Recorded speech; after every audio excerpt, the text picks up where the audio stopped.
علاج پوچھے ہیں انشاءاللہ خلیل بھائی سے جانتے ہیں. جی خلیل بھائی. صلو علی الحبیب صلی اللہ تعالی علی محمد صلی اللہ علیہ وسلم. اللہ کریم جنہوں نے بھی کال کی جو کرنا چاہتے تھے نہیں کر سکے یا میسیج وغیرہ کیا، اللہ سب پر رحمت کی نظر فرمائے آمین اور مشکلات پریشانیاں بیماریاں اللہ کریم دور فرمائے.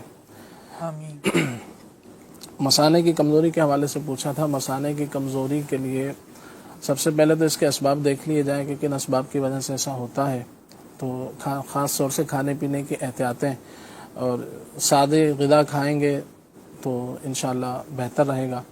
اور جب مثانے کی کمزوری کے اعتبار سے پستے بہت اچھی چیز ہیں. اگر پستوں کو تھوڑا سا شہد کے اندر جیسے 50 گرام پستے لے لیں، اس کو پیس کر تھوڑا سا شہد کے اندر مکس کر کے صبح شام اس کو استعمال کر لیں. اگر جے بھی اجازت دے تو چلغوزے بھی اس کے لیے بہت اچھے ہوتے ہیں. اسی طرح سے اخروٹ ہیں، یہ اس کے لیے بہت زیادہ مفید رہیں گے، تو اس کو استعمال کر سکتے ہیں. یہ غذاؤں کے اعتبار سے ہے. باقی بیماری کے کچھ اس کے پیچھے اسباب ہوتے ہیں، تو وہ کسی آپ ماہر طبیب کو دکھائیں گے تو انشاءاللہ وہ اس کے اسباب پہ غور کر کے تو پھر اس کا باقاعدہ علاج انشاءاللہ آپ کو بتا سکیں گے اللہ نے چاہا تو. گردے میں پتھری کے حوالے سے پوچھا گیا، تو گردے میں پتھری کے لیے ایک شربت بزوری آتا ہے، وہ بھی لے سکتے ہیں. شربت بزوری چھوٹے موٹے ذرات وغیرہ ہوتے ہیں تو اس سے نکل جاتے ہیں.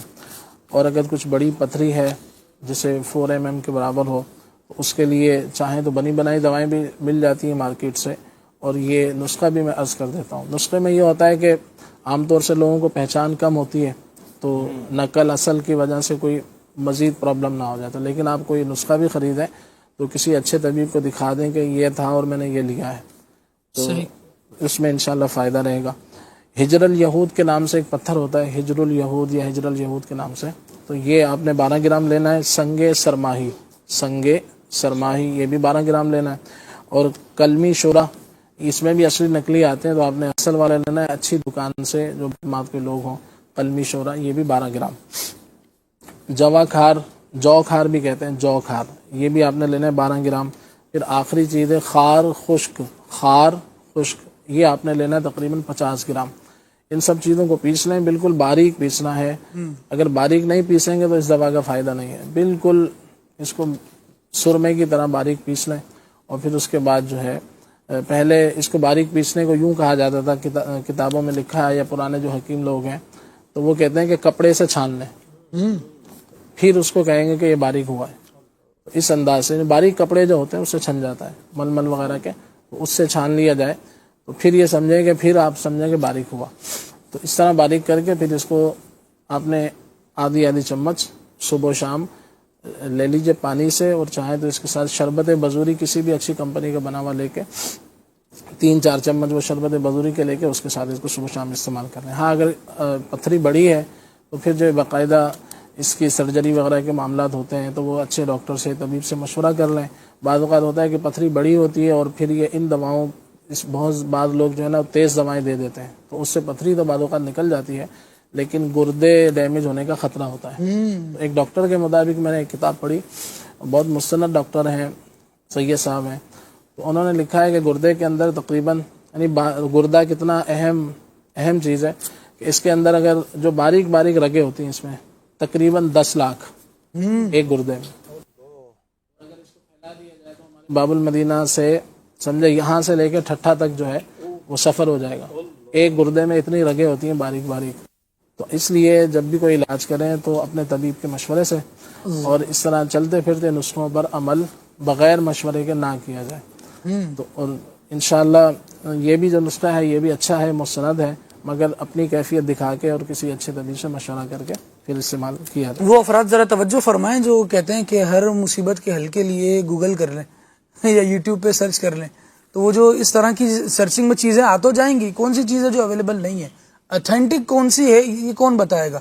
تو اس کے لیے جو باقاعدہ معالجین ہیں، طبیب ہیں، اطباء ہیں، ان سے ہی رابطہ کرنا پڑے گا. اچھے خلیل بھائی کو بھی میں نے الحمدللہ دیکھا کہ جب یہ گفتگو کر رہے ہوتے ہیں اور کسی ڈاکٹر کی طرف ریفر کرنا ہوتا ہے تو کہتے ہیں کسی اچھے طبیب کے مشورے سے، کسی حکیم کو دکھا دیں، کوئی علاج بتایا تو دکھا کے یوز کر لیں. یہ ہمارے فائدے کے لیے ہوتا ہے. کہیں ایسا نہ ہو کہ کرنے کا کچھ کہا گیا تھا، آپ کے سننے میں کچھ ہو رہا ہے، نسخے میں کوئی نئی چیز ایجاد کر کے آپ نے ملا دی وہ کھا کر نئی مصیبت گلے لگا لی. یہ پریشانی ہمارے لیے خود ہی ہو سکتی ہے. محتاط سدا سکھی رہتا ہے، امیر علیہ سنت یہ فرماتے ہیں. جس میں بھی یہاں بھی کوشش ہوتی ہے کہ جیسے نا آسان الفاظ میں چیزیں بتائی جائیں، اگرچہ اچھے علاج اس سے بھی اچھے بہتر ہوتے ہیں، مگر یہ کہ وہ بتانا سے یوں ڈرتے ہیں کہ بعض اوقات کچھ چیزیں نقل اور اصل بہت آتی ہیں. جیسے ایک یوں کہہ لیں جدوار خدائی کے نام سے ایک دوا ہوتی ہے، حکیم لوگ اس کو جانتے ہیں، تو وہ تقریباً کم و بیش 20,000 روپے کی 1 کلو آتی ہے. اور اسی کی طرح ایک زہر ہوتا ہے، اسے کہتے ہیں میٹھا تیلیا، تو وہ بھی اس کی شکل میں ہوتا ہے، ملتا جلتا ہے. تو بعض جو اس طرح کے لوگ ہوتے ہیں جن کو خوف خدا نہیں ہوتا، تو وہ میٹھا تیلیا جو ہے جدوار میں ڈال دیتے ہیں. اللہ. تو پھر وہ سمجھیں کہ آپ نے تو اس کو سمجھا کہ یہ وہی چیز ہے، جدوار خطائی ہے، لیکن وہ اس میں بعض اوقات کو میٹھا تیلیا کا اگر کوئی شامل ہوگا تو اس سے بندہ بہت زیادہ نقصان ہو سکتا ہے، وہ زہر ہوتا ہے.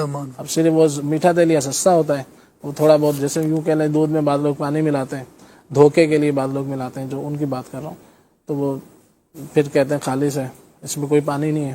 تو اسی طرح سے وہ لوگ پھر جو ہے وہ دوائیوں میں اس طرح رد و بدل کر دیتے ہیں جو کہ نقصان کا باعث ہوتا ہے. تو اس لیے آپ جو بھی لیں، جب بھی لیں، حکیمی دوا لیں تو پہلے کسی اچھے طبیب کو دکھا دیں، تاکہ آپ کو اطمینان ہو جائے کہ یہ وہی ہے جو میں نے سنا تھا یا لکھا تھا یا پڑھا تھا. تو انشاءاللہ اس سے فائدہ ہوگا. سر کے گرمیوں کے حوالے سے پوچھا ہے تو گرمیاں لگتی ہیں تو اس میں زیادہ تر بندہ کھانے پینے پر ہی توجہ دے. ستو استعمال کر سکتا ہے، کھیرے لے سکتا ہے، کھیرے کا جوس بنا سکتا ہے، ناریل کا پانی ہے، گنا ہے، اور اسی طرح سے نمکین چھاچھ ہے، کدو شریف ہے، یہ استعمال کر لیں. مولی ہے، آم ہے، مولی ہے، آڑو ہے. اسی طرح سے اگر آم کھاتے ہیں تو اس کے ساتھ جو ہے وہ تھوڑا بہت آپ دودھ بھی لے لیں، لسی لے لیں تو انشاءاللہ. اسی طرح سے کچے آم کی جو ہے وہ اس کا بھی بنایا جاتا ہے شربت وغیرہ، وہ آپ استعمال کر سکتے ہیں. اللہ نے چاہا تو انشاءاللہ فائدہ ہوگا. اور درد سر کے حوالے سے یہ ہے کہ رات کو 8-10 بادام جو ہے رات کو بھگو کے رکھ دیں، صبح اس کو چھیل کر استعمال کر لیں. تو اس کی مختلف وجوہات ہوتی ہیں، آنکھوں کی کمزوری اور دماغ کی کمزوری، اور بھی وجوہات ہوتی ہیں. تو جو وجہ ہے خاص طور سے اس کو دیکھ لیجئے. اس کے علاوہ میسیجز میں ایک بات یہ بھی تھی کہ گرمی کی وجہ سے درد ہو رہا ہے سر میں، تو پھر وہ پہلے والے علاج جو ہیں گرمی دور کرنے کے وہ کافی رہیں گے. کھیرا استعمال کر لیں، اس میں ناریل کا پانی ان کو فائدہ کر سکتا ہے. اسی طرح سے رات کو 5-7 آلو بخارا بھگو دیں، صبح اس کو مسل کر اس کی گٹھلی نکال کے اس کو پی لیں، تو یہ بھی بہت زیادہ مفید ہے. تازہ آلو بخارے بھی مل رہے تھے، فی الحال ابھی ہوں گے، یا پھر آڑو وغیرہ ہے وہ بھی لے سکتے ہیں. تو انشاءاللہ اس سے بھی فائدہ ہوگا. میں بھگونے کا ہے تو یہ ان کے تازہ آلو بخارا بھی بھگو سکتے ہیں، یا خشک آلو بخارا جیسے کہتے ہیں خشک آلو بخارا املی وہ بھگو کر اس کا پانی وغیرہ پینے کا ہوتا ہے، یا یہ والا بھی کر سکتے ہیں آلو بخارا؟ تازہ بھی لے سکتے ہیں، تازہ ہو تو بہتر ہوتا ہے. اچھا. اور اس میں بھی آلو بخارے میں تازہ وہ آلو بخارا میں مل رہا ہے، آلو بخارا ختم ہوتا ہے تو پھر ایک چیز اور آتی ہے، وہ بھی آلو بخارے کی طرح ہوتی ہے، تو اس کو پلم یا ایسا کچھ کہتے ہیں. تو تازی چیز کا تو بات الگ ہوتی ہے. اسی طرح سے جو ہے وہ بال وغیرہ جھڑ رہے ہیں تو بالوں کے لیے سب سے بہترین تیل جو حکیم لوگ بتاتے ہیں وہ ہے تلوں کا تیل. تلوں کا آئل جو وہ استعمال کر لیا جائے، انشاءاللہ وہ بالوں کے لیے مفید ہے. تل کا تیل لے لیں اور ساتھ میں جو ہے اس کے اندر 30 گرام انڈے کا تیل لے لیں، 30 گرام کلونجی کا تیل اس کے اندر مکس کر کے اس کو بالوں میں لگائیں تو اللہ نے چاہا انشاءاللہ فائدہ ہوگا. صلی اللہ علیہ الحبیب صلی اللہ علیہ محمد صلی اللہ تعالی علیہ وآلہ وسلم. مدری چینل کے ناظرین